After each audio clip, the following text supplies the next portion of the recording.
Hello friends, welcome to Trilogy, and today we're going to talk about Hijra, an ancient city in the Saudi Arabia. Once a thriving international trade hub, the archaeological site of Hijra has been left practically undisturbed for the almost 2000 years. Now for the first time, Saudi Arabia has opened the site to the tourists. The rock-cut constructions at the Hijra look similar to its more famous sister, the Petra, a few hundred miles to north in Jordan.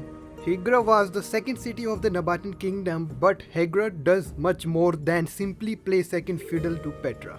It could hold the key to unlocking the secret of an almost forgotten ancient civilization, so-called the Nabatean kingdom. If you ask, who's Nabateans?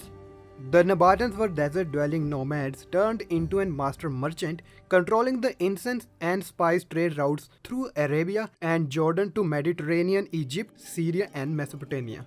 Camel-drawn caravans laden with the piles of the fragrant peppercorn, ginger root, sugar, and cotton passed through the Hijra, a provincial city on the kingdom's southern frontier. The Nabateans also become the supplier of the aromatics such as frankincense and myrrh that were highly prized in the religious ceremonies.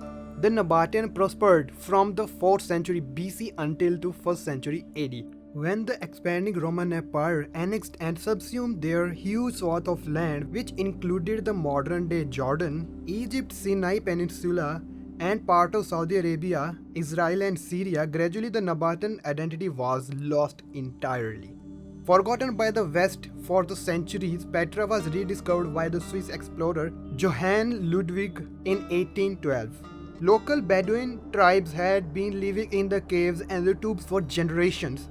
Perhaps it could be said that Petra was truly seen by the most Westerns for the first time in a century thanks to starring role as the set for Indiana Jones and The Last Crusade in 1989. Why we don't know about them?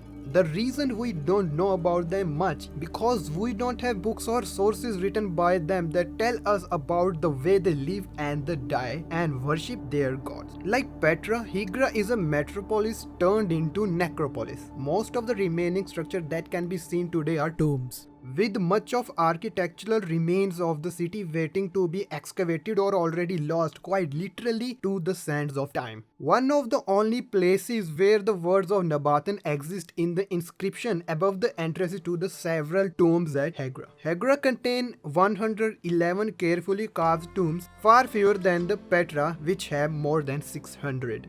But the tombs at Hijra are often in very better condition, allowing the visitor to get a closer look into the forgotten civilization. Some tombs at the Hijra are the final resting place for the higher ranking officer and their families. Higra's largest tomb, measuring about 72 feet tall, is the monolith tomb of Leon of the Sun Kuza. The full stories behind many of these tombs remain unknown. It was left unfinished with the rough and unsmooth chisel markings. A few tombs are abandoned mid-construction for unclear reason. The desert work at Tomb 46 show the most clearly how the Nabateans built from top to bottom with only stepped crown visible above the uncut cliffside. Both the tomb of Lehian son of Kuza and the Tomb 46 have short inscription designating them for the specific families. Though the Nabateans left behind the scant records, Hijra is where their words are most prominently visible, but the Nabateans weren't the only one here. About 10 historic languages have been found inscribed into the lands, and this region in particular is seen as the instrumental in the development of the Arabic language. Something about this has inspired the civilization after civilization to leave their mark. Now the archaeological site has been opened to the tourist, offer the clues about mysterious empire that built it and its more famous sister, the city of Petra. Thanks for watching. If you like this video, please hit the subscribe button. It keeps me motivated. Meet you in the next video. Till then, take care.